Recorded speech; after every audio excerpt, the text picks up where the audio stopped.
Hey, everybody. What's up? It's Nolan and Joe here once again. What up? This is a rerun of Smokey Yunick Part 2. We reran Part 1 last week because we're shooting high-low at the moment. And they don't have microphones in the trucks. No, we do not. So we can't record new episodes for at least a couple weeks. Yeah, we did not. Podcast studio, portable podcast studio was not part of the high-low build sheet this season. Maybe next time.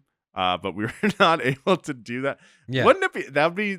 It would not be pertinent to anybody else but us if we decided to make rolling podcast studios. There's got to be a trucker out there that does a podcast. There's a market that's definitely not being cornered right now that we could fill in. Wow. We could build prefab podcast studios and people could go to NASCAR races and record in the parking lot. We just cracked the code, dude. That second income stream, Joe. This is how we do it, man. This is how Richard Branson became a billionaire. Yeah, we're going to fly not necessarily to the moon or even low orbit, but I'm going to build a rocket and launch it out of my apartment's parking space and explode at 150 meters up. It's going to be great. You'll hear about it on the news. Speaking of Unix, what do we have in this episode to talk about? This is Smokey Yunick Part 2. So last week we talked about his humble origins, being just a hustler of a man, just a great historical figure in his own right. But what happens when those scheming ways come to NASCAR? Well, that's what we're going to find out today. You know, from hiding fuel lines inside the roll cages of his cars to building a 7/8 scale race car, to becoming an oil and gold baron in his own right. Smokey is just a legend, and I can't wait to hear the story again. Yeah, I can't wait to hear it for the first time. Oh yeah, you weren't there. And that's totally fine. I'm not holding a grudge or anything. Totally cool with that. All right, without further ado, here is Smokey Yunick, Part 2.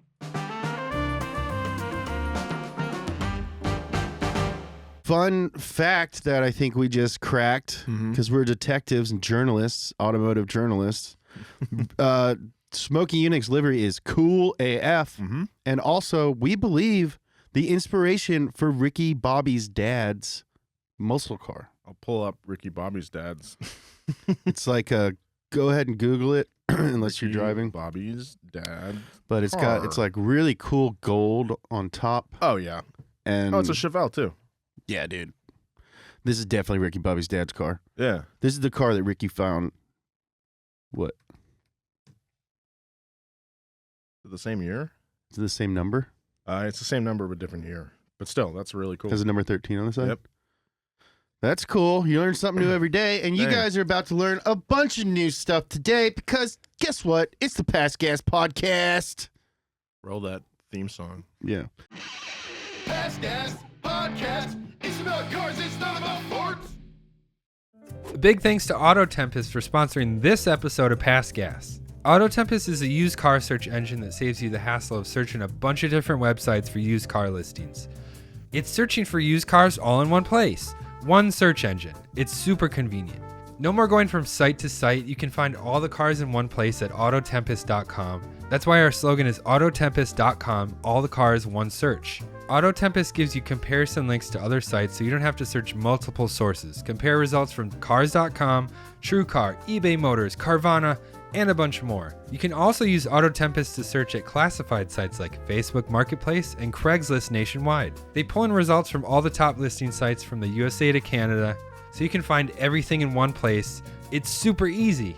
I honestly really love Auto Tempest. This is me speaking from my heart. I'm not a corporate shill, I swear.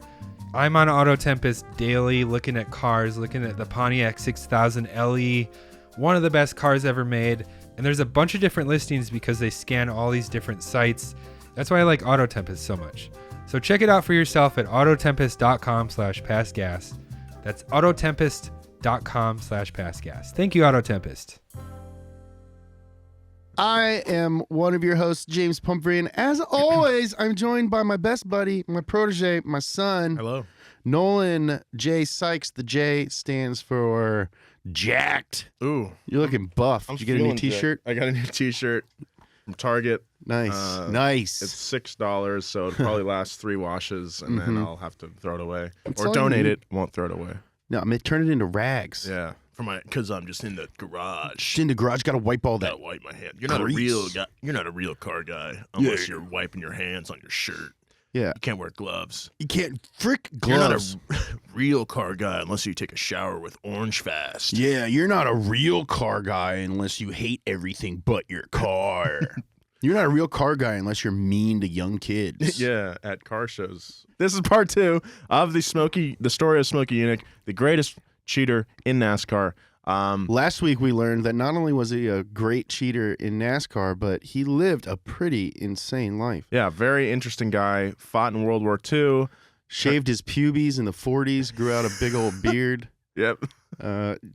80 of the first 100 pages of his autobiography are just about doing it. Yep. He very just interesting guy. And as we'll learn today, I mean, I'm gonna blow your mind, James. Yeah. Yeah.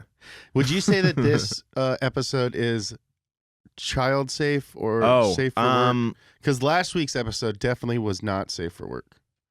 I don't think this is a child safe one. Yeah, we'll go through it again. If you're driving your kids to school right now, Yeah. go ahead and pause it. Go ahead and turn on Radio Lab. Something. Put on some Baby Shark. Drop them off. Then you can listen to this on your way to work. Yeah. All right. So when we last left off with the tale of Smokey Yunick, he had just opened his shop, Smokey's Garage, the best damn garage in town in Daytona, Florida.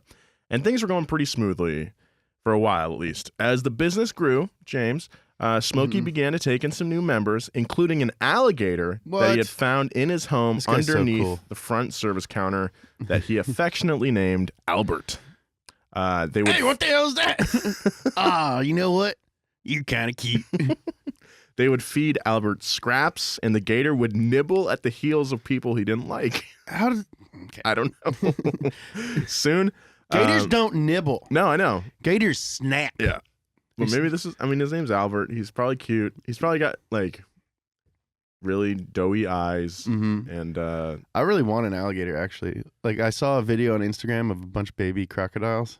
And if they stayed that size, it'd be pretty I would awesome. love one. Yeah, it'd be sick. But the problem with baby alligators is that they become grown-up alligators. Yeah, and you got flesh. I heard. I think it might be a urban myth, but I heard like in New York in the 30s or 40s or something, like people would go to vacation in Florida and they'd buy their kids like these little alligators, and then they would grow, and then people would flush them down the toilet, and then there's a bunch of alligators in the sewers of New York. I do think that's an urban myth, but I think it is also plausible with no evidence to back it up. But it sounds like we gotta get down there and find them gators. Yeah. So, like I said, Albert would nibble at people's heels. One day, a lawyer came by and threatened to sue over the mistreatment of Albert. So Smokey grabbed Albert by the tail, dragged him out through the front door back into the swamp, and avoided the lawsuit. There wouldn't be a lawsuit for Smokey Yunick. I'm sorry, Albert. Lawman says you gots to go. You can nip at the heels of my guests, but you can't mess with my pocketbook. Back into the swamp where you came from. At this time, though, Smokey's wife forbade Smokey from doing any racing whatsoever, which kind of defeated the point of him going to Daytona, because that's where all the racing was going on. He wanted to race. Yeah, but he did the second best thing. He built the race cars instead. Smokey could be seen in the pits wearing his signature all white overalls. That's ballsy. Yeah. That's bold. Accessorized with a corncob pipe. So he dressed like Popeye. And a cowboy hat. He dressed exactly like Popeye. Cowboy Popeye. Cowboy Popeye. Yeah, that is kind of a baller move, having all white.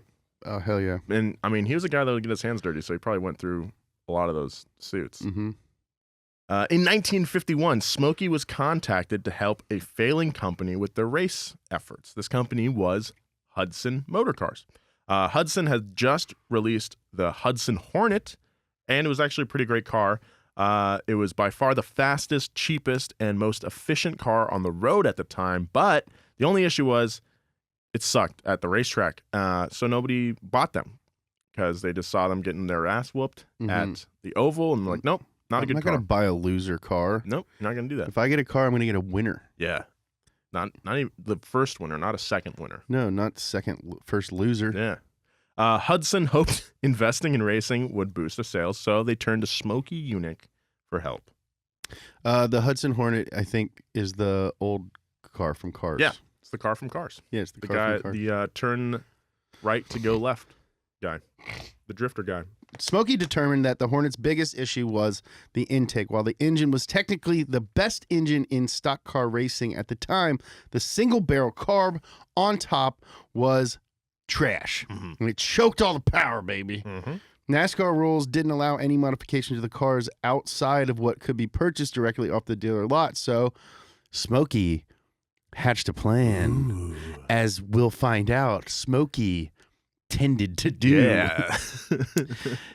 He convinced Hudson to release a performance package of the Hudson Hornet, the Twin H package, father of Triple H, the wrestler.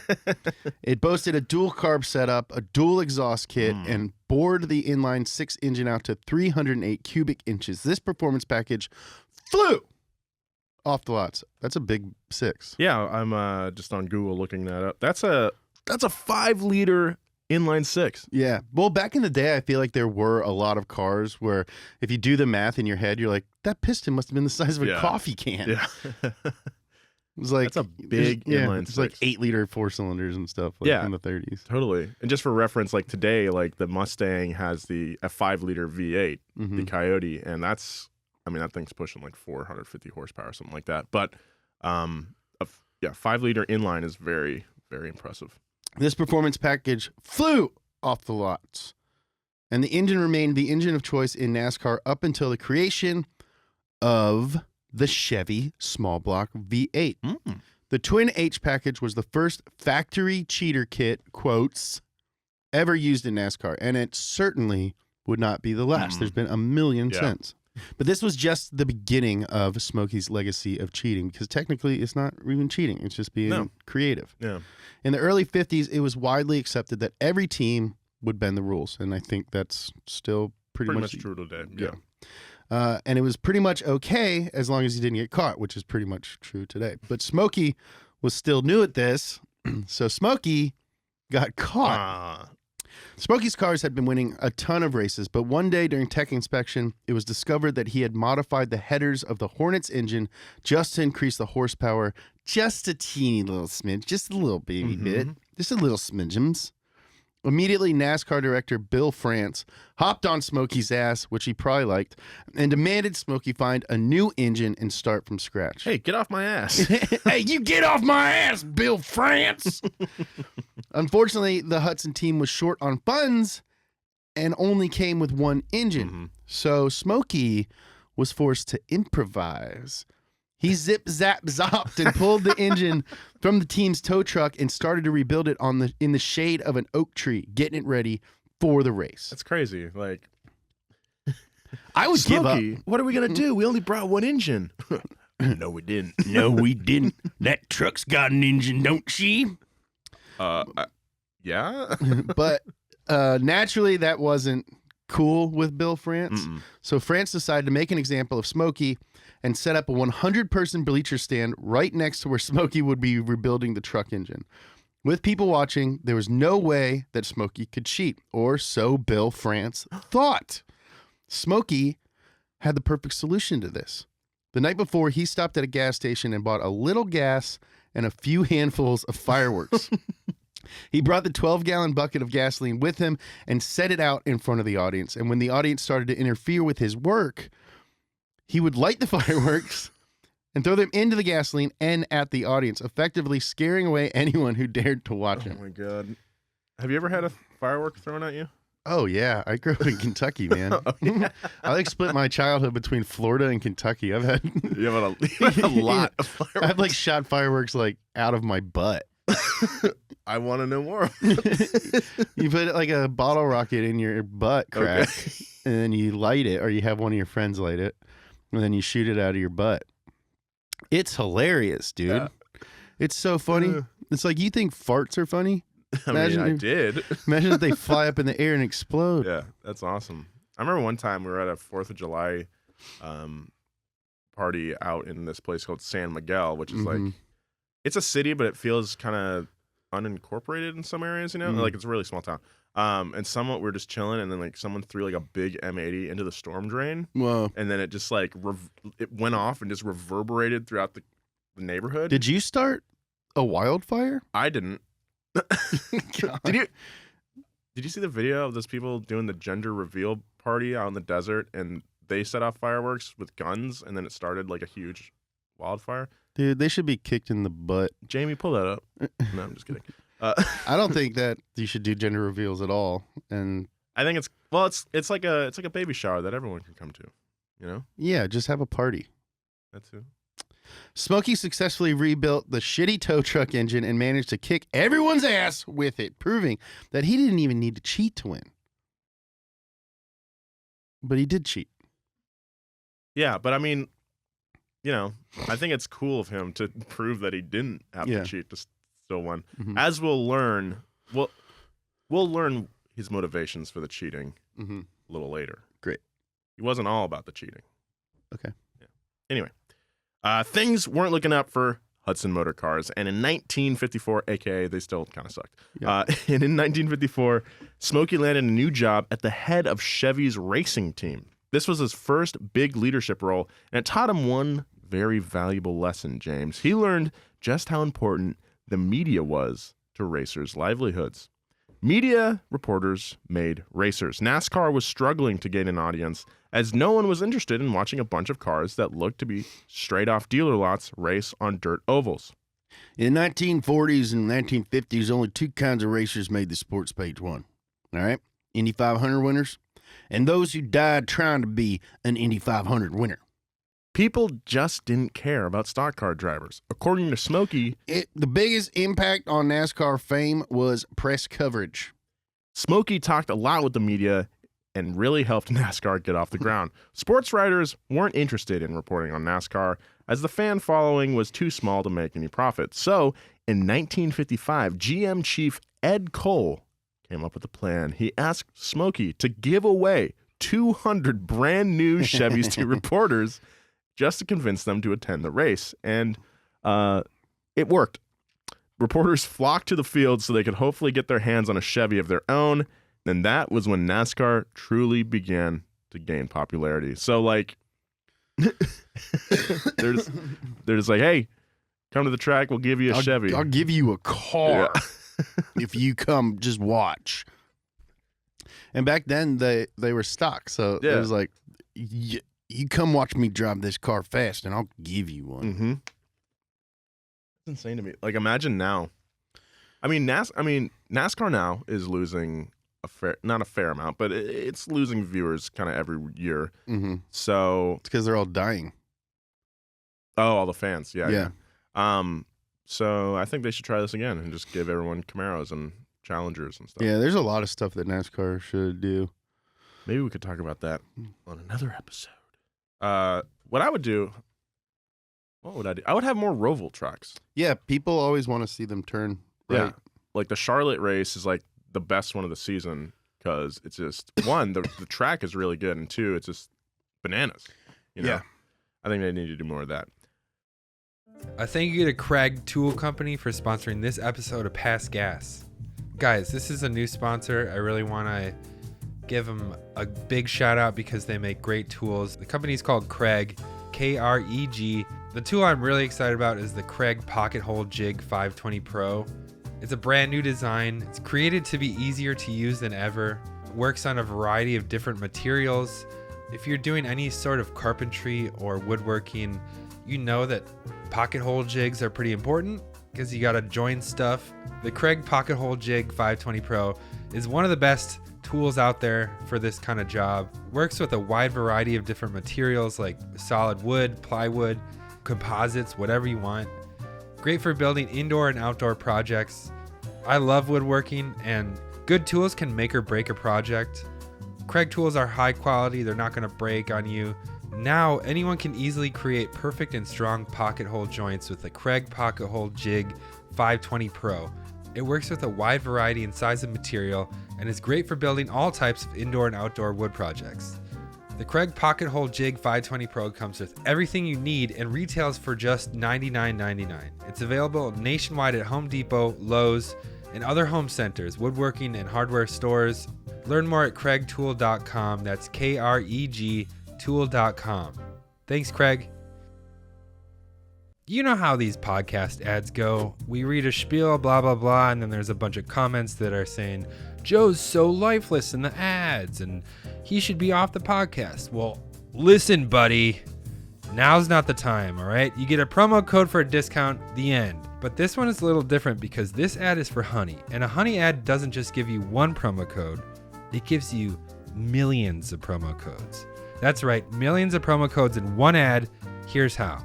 When you shop like usual on lots of your favorite sites, Honey will automatically fill in the promo code box for you at checkout. But it won't fill just one code, it'll dump a ton of codes in there, test them in seconds, and see if one gives you a discount.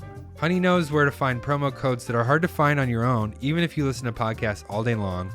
It's like getting a million promo codes from just this one little podcast ad. And if this ad wasn't generous enough, you can get $5 in your Venmo account just for trying Honey. All you have to do to get those $5 is go to joinhoney.com/gas and sign up with the email associated with your Venmo account. Additional terms apply. Like the other week, I was looking for car detailing products and I found McGuire's, and Honey got me $5 off of it. So if you want savings, get all the promo codes Honey can find and $5 in your Venmo at joinhoney.com/gas. That's joinhoney.com/gas. Sign up with the email associated with your Venmo account by September 1st. Thank you, Honey. For being one of the biggest figureheads in early NASCAR PR, Smokey had a real hobby of messing with the reporters. He loved it. He once told a reporter the only reason he hadn't used a turbine jet engine in a car is because jet fuel is square-shaped, and we aren't able to make square-shaped fuel lines to accommodate it, and all we got are these old round ones. Reporters at the time had no idea how cars worked, and Smokey would say outlandish things to see what he could get them to print in the paper. And yes, they did print the jet fuel quote. Along with giving Chevys away in 1955, Smokey was still the head of Chevy's factory race effort. Unfortunately for Smokey, Chevy spent their entire racing budget on giving away those free cars to reporters. So Smokey was left with a 1-ton Chevy box truck and told to figure it out. They didn't even have a tow trailer. They had to flat tow their race cars behind the box truck.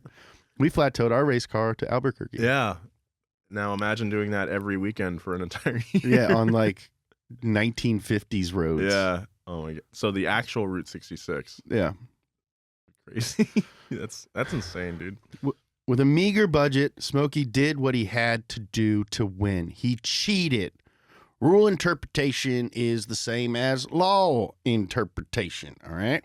How can you be honest when you're racing a fraudulent concept? Even if you're in 9th grade, you know stock car racing is a good-natured lie. Instead of stock cars, what you end up with is a very fat rule book.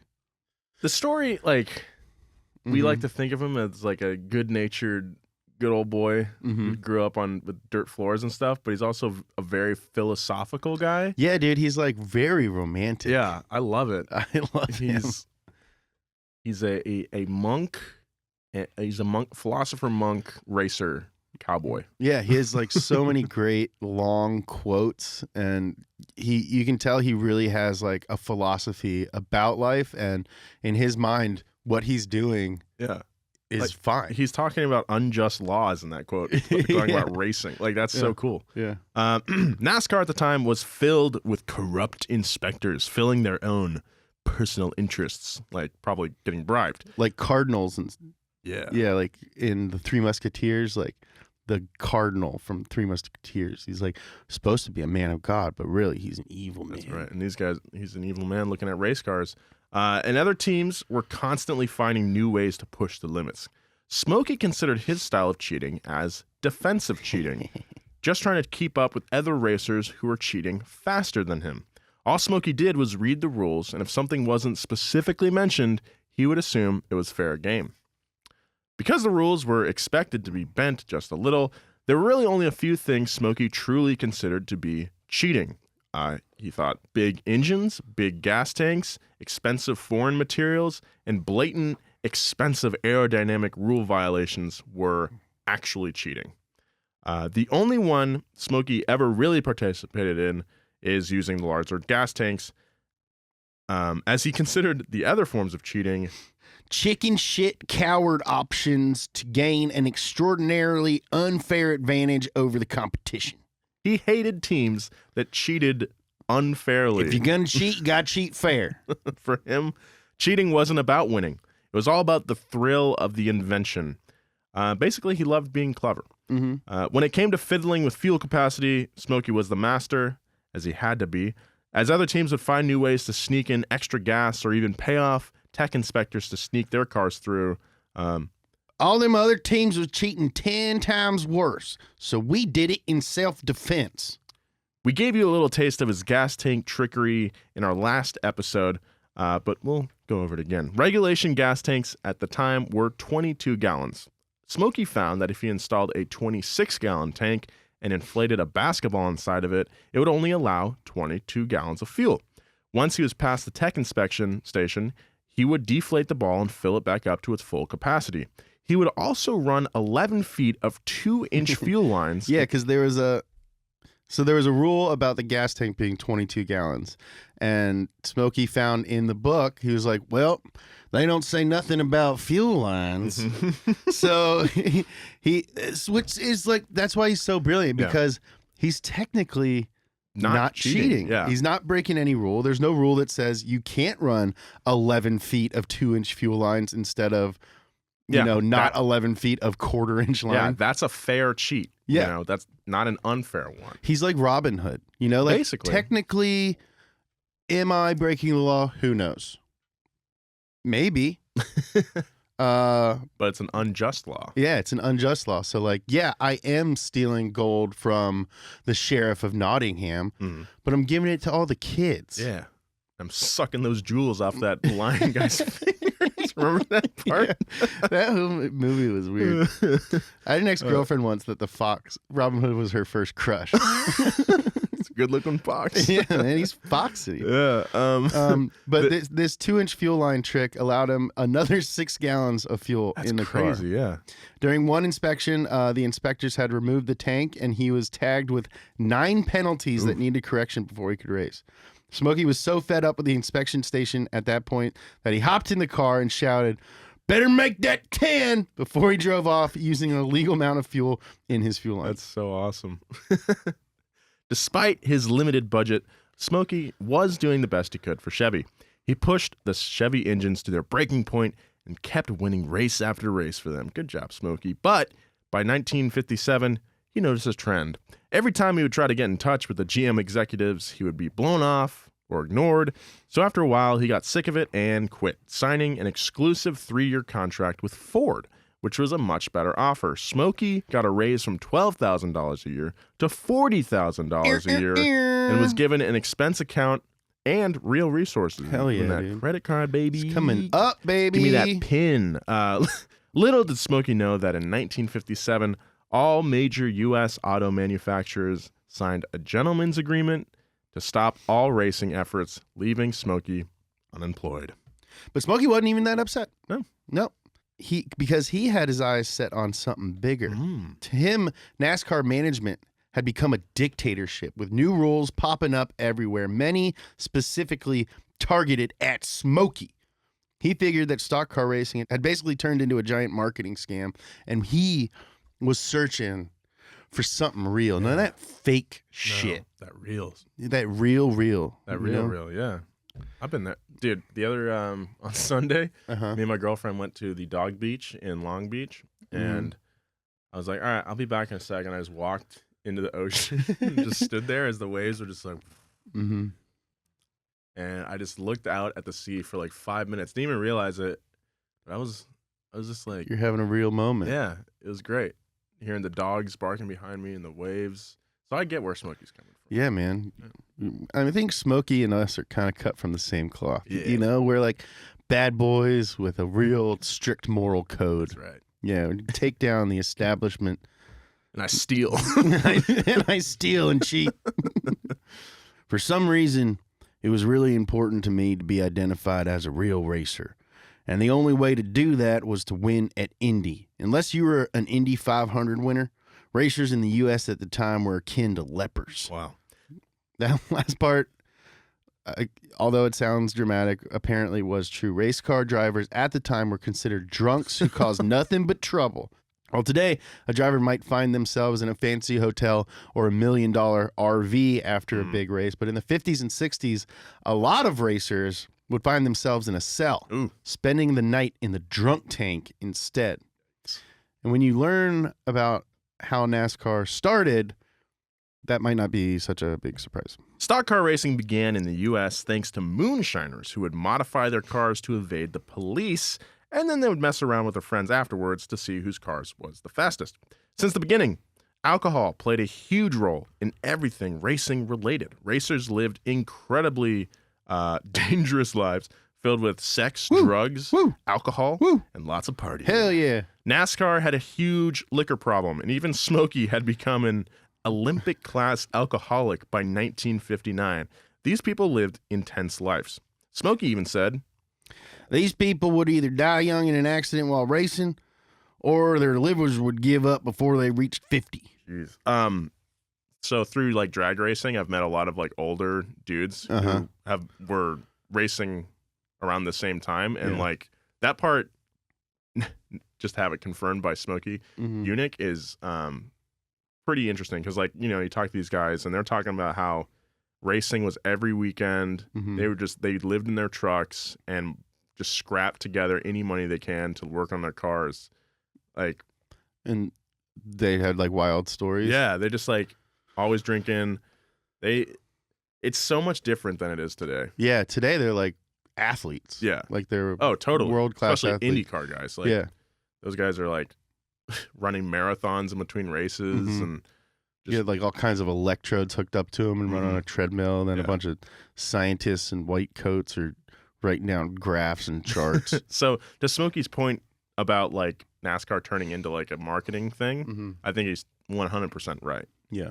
So like Nolan was saying, the general consensus was that stock drivers were a fairly low class of people, and Smokey wanted to rise above that. So he believed that the only way for him to do that was to compete in Indy. In 1958, Smokey found an old Curtis Indy car for sale in Daytona Beach. He was broke at the time, but managed to scrape together just enough money for the car through sponsorships and plenty of begging. Sounds about right. One such sponsorship was the city of Daytona Beach themselves, where he agreed to name the car the City of Daytona Special. But Smokey found himself caught within the twisted gears of bureaucracy when they tried changing the name to the Halifax Recreational Area Special. Doesn't quite have the same ring. Smokey told the entire city of Daytona to go fuck themselves instead. That is, and we do some sponsorship, some branded content stuff, and that sounds very familiar. Yeah, that's really like, just let Smokey do his thing. Yeah, we promise it'll be better. Yeah. We'll make you guys look good. Just please don't make me mention that your car has Apple CarPlay. It's pretty frustrating. In 1958, Smokey entered this car in his first Indy 500 race. Things were looking good until about halfway through his first lap. Within the first few minutes of the race, there had been a 25-car pileup, which had managed to knock Smokey's team out. But that didn't discourage him, because Smokey didn't get discouraged. No. Smokey was a winner. That's right. Indy was wild. The parties were crazy. Yeah. Sex and alcohol were everywhere. Well, sounds like my house. Smokey got into a few bar fights, as you do. Though to be fair, he didn't get involved until someone Smacked me in the pecker. That's when the fight got serious for him. I'm just sitting around here, drinking my beers, having my sex, and some mofo comes up with a twig up his butt and smacks me right in my ding-a-linger. There's a bus called the Banana Boat, which would take daily trips to a nearby town for racers to go back and shack up with one of the locals at the bar. There was one driver who was an ex-World War II bomber pilot, like Smokey, who had painted a banana on the side of his door for each banana trip he had gone on. Oh, yeah. Just like, when you get a kill in your plane, do the same thing. Except you weren't killing a fighter pilot. You were smashing a poon. You're killing that sweet, sweet poon with your love cigar. Oh God, the womb broom. Anyway, that guy had a lot of bananas on his car, I guess, and Indy was crazy. Of course, Smokey would have loved the banana boat, except he never had a chance to take a trip as he was so busy with race prep. Though when he describes the women he saw there, he said, "I'd walk over 2 miles of broken whiskey bottles barefoot just to be able to sniff it." Sniff it. I just want to sniff bun. All right, by 1960, Smokey was finally on a winning Indy team, and it made him reflect on his life. He realized that within his 2 marriages and having 2 separate families between them, he was a real flop of a father. Let's just say I'm not going to win Dad of the Year. he had spent all of his time chasing women and drinking booze that he had neglected his children. In 1960, he decided to go cold turkey and never had another drink for the rest of his life. Good for him. Yeah. Indy gave Smokey the kind of freedom to be a real inventor. In 1962, Smokey tried the first wing-over driver race car at Indy. It didn't work, so Yeah, like a Can-Am car. Yeah. But he was one of the first people to introduce aerodynamics into Indy, so that he's got that going for him. In 1964, which is it's a huge part of Indy now. It's like the biggest part. Yeah. All the engines are the same. I guess all the aeros the same too. Well, depending on there's 2 engines, and depending on what engine you have. No, wait. I think is it all the same now? No, there's Chevy and Honda. Yeah, but they might have all the same aero now. It used to be, at least, depending on the engine you have, you'd have a different aero. Racing setup. is so lame now. It's just like club racing. Like it's like, why would I watch Indy? I can watch Spec Miata.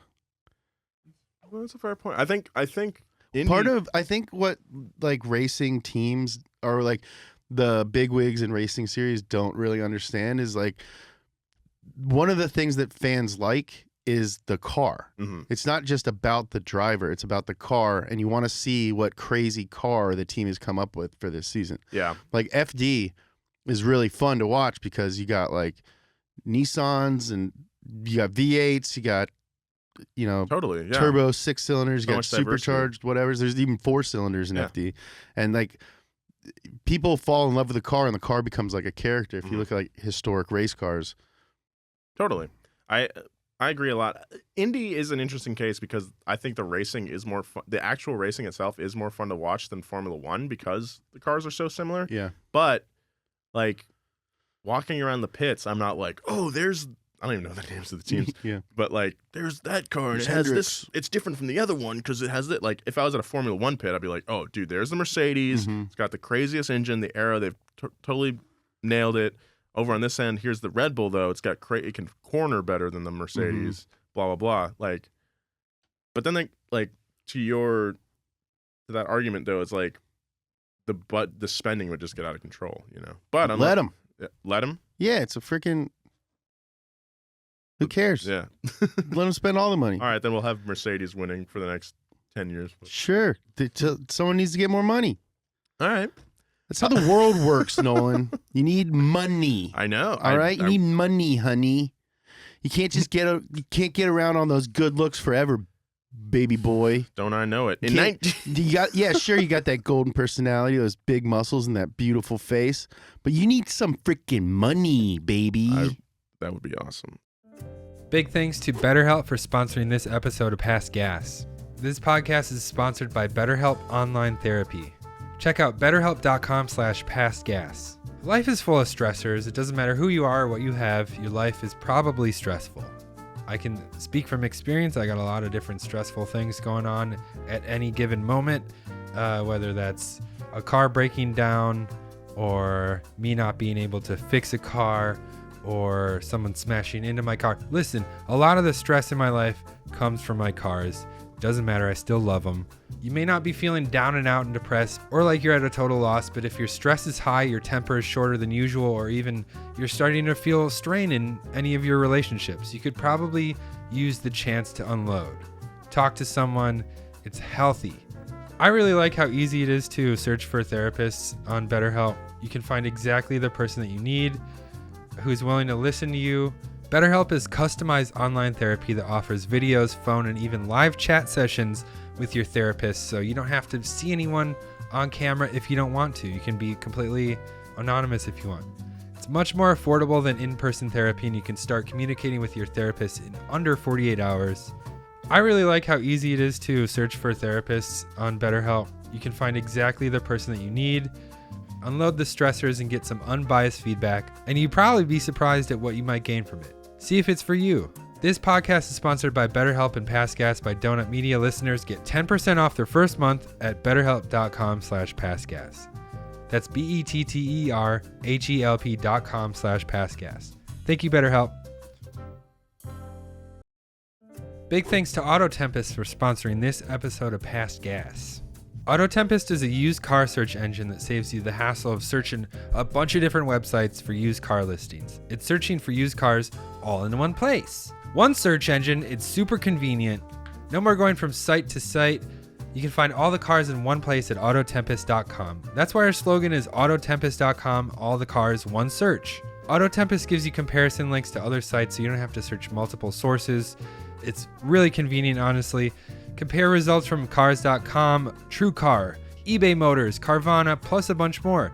You can also use Auto Tempest to search at classified sites like Facebook Marketplace and Craigslist nationwide.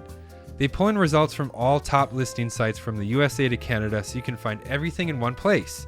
It's super easy. I really like autotempest.com. I'm on there daily. It's honestly a problem. It's tearing my family apart. They say, please, Joe, please stop looking at cars on Auto Tempest. And I say, no, this is my passion.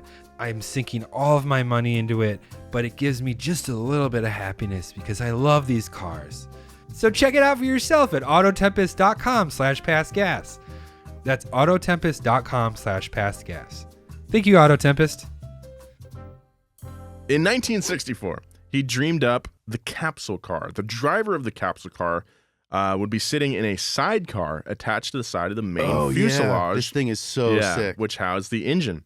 The design was based off a German BV-141 fighter he had encountered on a mission during World War II.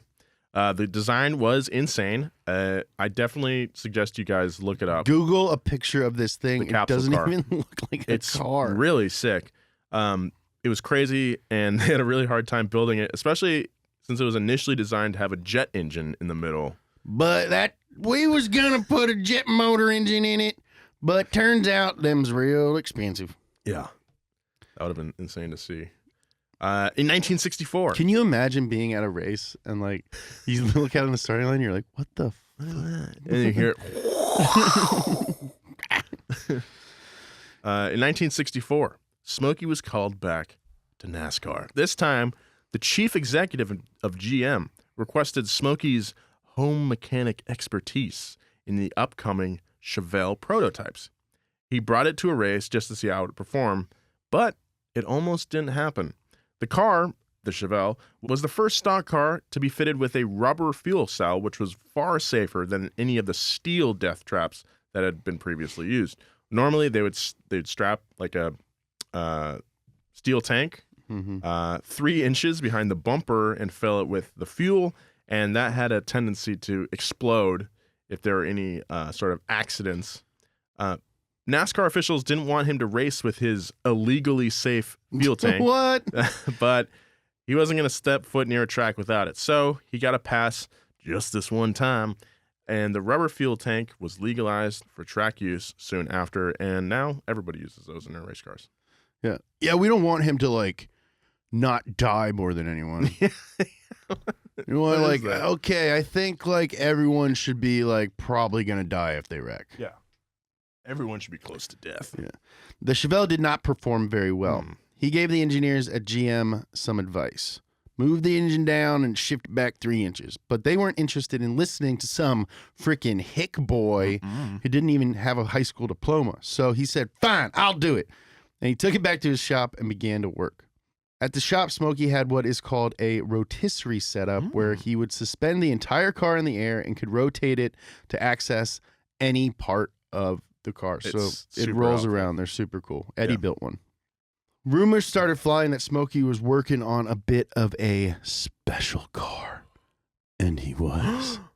He had taken the 1967 Chevelle provided by Chevy and modified it just a teeny bit for track use. The official NASCAR rules at the time stipulated that the frame of the car could be substituted for another manufacturer, and that manufacturer just so happened to be Smokey.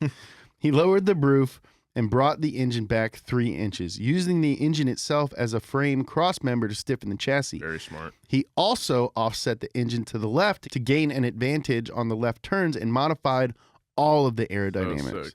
The body had been shifted back a couple of inches, and it's also speculated that it had modified the frame rails to accommodate another 5 gallons of fuel in hidden auxiliary tanks. That's so sick.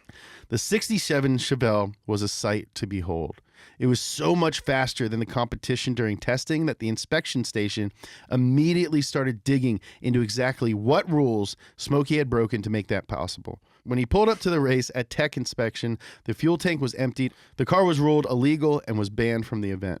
With the fuel tank still empty, he started it up and drove it all the way back to his shop. Classic Smokey. Rumors began floating around that the car was actually a 7/8 scale of the normal Chevelle, but Smokey would never confirm nor deny this accusation. According to Yunick, the 7/8 Chevelle was the most famous race car that never ran in a race. Do you believe that it was? Yeah. I want to believe. I want to believe. Yeah. The truth is out there. Yeah. I also heard that he pulled up with it and he did really well at qualifying or practice or whatever. And they were looking at it and whatever. And they were like, this doesn't look right. And he was like, check it. And so they were like, you know what? We're going to go get another Chevelle from the parking lot and test them against each other. And Smokey had built 2 of them. What? And they went and got that one and parked it next to No him. And way. they were like, oh, I guess it's the same. That's. I don't know if that's true or not. That's I hope it is. Yeah, That's, I hope it's true. that's just part of the legend of Smokey Yunick. In 1968, Smokey also built a Camaro for Trans Am racing. The body of this Camaro was dipped in acid to reduce weight, sick. and he went on to set several speed records with this car at the Bonneville Salt Flats. That's amazing. That's so sick. Smokey never considered cheating at Indy. It was kind of like hollowed ground for him. Mm. For being NASCAR's greatest cheater, his rule breaking at Indy was rather tame and basically non-existent. Until about 1975, Indy had very few rules and would allow racing teams to do basically whatever they wanted in the name of innovation. That's how it should be. Yeah. I'm saying. I agree with that. Like, we're not, remember that, vacuum car? Mm-hmm. Like, we're never going to have anything like that again. Like, let it run for one race. If someone wants to spend $1 million bajillion developing a freaking vacuum car and then it just beats everybody by 2 minutes, let them do it. Yeah. But then you can make it illegal afterwards. I think, for the most part, that endurance cars, like the prototype or LMP1 cars, yeah. I think those are unrestricted except for a length, height, and width Mhm. limit, and then they can do Like, whatever they else can't they be want. super short. Yeah, I think there's like a certain dimensions they have to hit, but everything else is like That's cool. kosher. What if Yeah. someone came out with just a super fast, really tall car? They're like, I don't know, man. Thing's like 8 feet tall. That'd be It's hilarious. spanking our little butts. That'd be sick. But after new rules started to pop up, Smokey got bored and left the racing scene completely in 1975. So once they started making it standardized, like what you were talking about, he's like, you know what? This ain't fun no more, fellas. This is boring. What Smokey Yunick really prided himself with at the end of the day was his ability to invent. That's why he loved cheating so much. He loved the thrill of inventing clever ways of breaking the rules, but he didn't just invent cheats.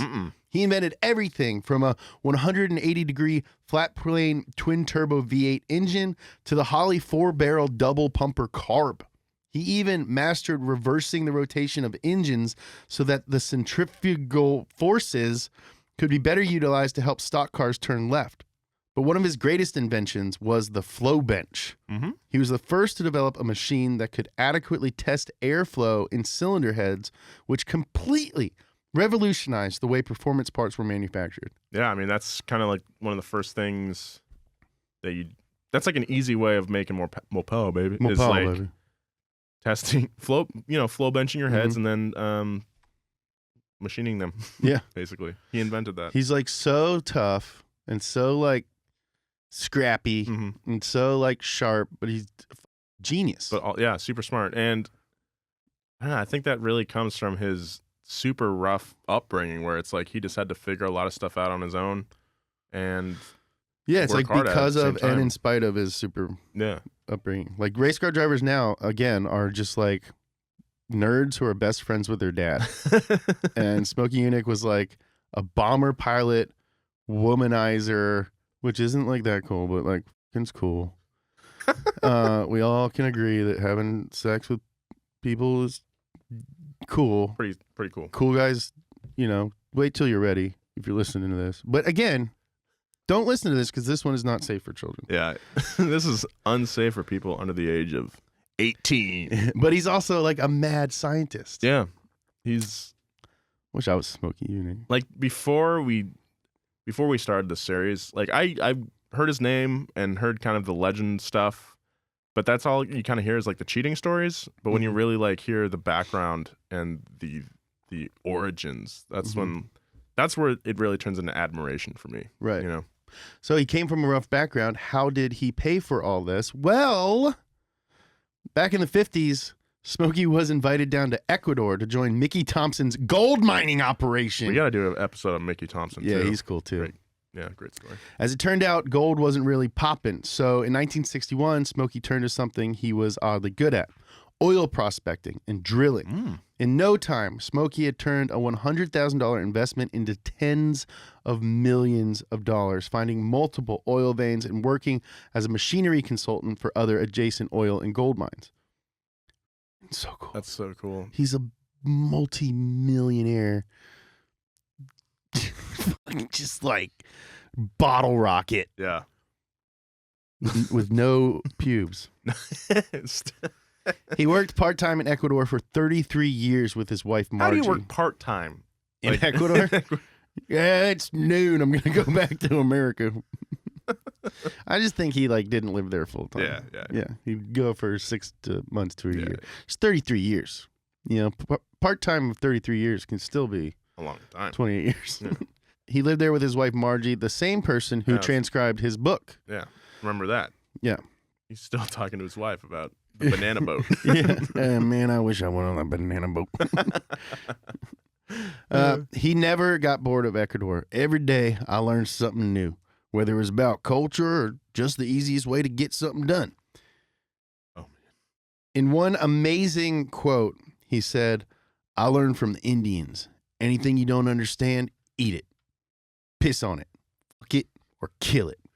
But never leave any major life decisions unsettled." That's fucking Eddie's philosophy. Anything you don't understand, eat it, piss on it, fuck it, or kill it. Eddie's like nodding his head. Like, yeah, I like this guy. Yeah, dude. That's an insane philosophy, but also like it's Piss pretty... on it. Yeah, I don't understand jellyfish. At one point in his life after racing, he was approached by Embry-Riddle Aeronautical University, and he was asked to serve on the board of directors. So this high school dropout was given the chance to serve on one of the most prestigious aeronautical universities in the That's country. amazing. And he was made a founding member and even received an honorary PhD in aeronautical engineering from the college. Promoting him now to millionaire Dr. Smokey Yunick. The world is not ready. This Dr. fucking Yunick, guy dude. I know. is the coolest guy who's ever lived. Yeah. Name someone cooler. I want to say Carroll Shelby, but I don't think I don't can. think he is. No, I don't think he is. that's crazy. How do we find someone Carroll cooler than Shelby only effed one lady. Yeah. Smokey Yunick effed hundreds. Carroll Shelby was a pilot. Smokey Yunick was a pilot. Yeah. Smokey Yunick was a race car driver. Carroll Shelby had to quit race car. And Carroll Shelby, by the way, is my favorite guy. Yeah. He was. Yeah. But he had to quit because he had a heart condition. I think Smokey Smokey- quit because he thought it got boring. Yeah, that's insane. I think Smokey, yeah, he's taking the crown, man. Yeah. Oil baron. Doctor. What's going on over there? I'm making dinosaur noises in my mouth. Oh, man. Doctor. Whoa. Yeah. Gold prospector. Just insane. Yeah, he's like the most interesting guy who's ever lived. Smokey's life after racing was filled with one incredible invention after another. He began self-educating and spent his time researching alternative fuel substitutes. He's Iron Man! Yeah, even once designing an engine that could run off of animal fat. I went from being a pussy hound to a petrochemist. He developed a lead-acid electric car he thought would change the world. Despite him being an oil tycoon at this point, Smokey was always afraid of what would happen when the oil finally ran out. And guess what, guys? It's still going to run out. One invention he never gave up on was the development of hydrogen-powered cars. But he couldn't get past the issue of storage, which still plagues hydrogen cars today. A 2,000-pound storage system has about the same energy as 20 gallons of gas, and he could not develop an economical way to introduce hydrogen into modern cars. Possibly his most amazing invention was the hot vapor engine, an engine that would utilize, even when he's doing science, he's sexy. Yep. Hot vapor engine. An engine that would utilize excess heat in 3 stages to increase efficiency of the engine's reactions.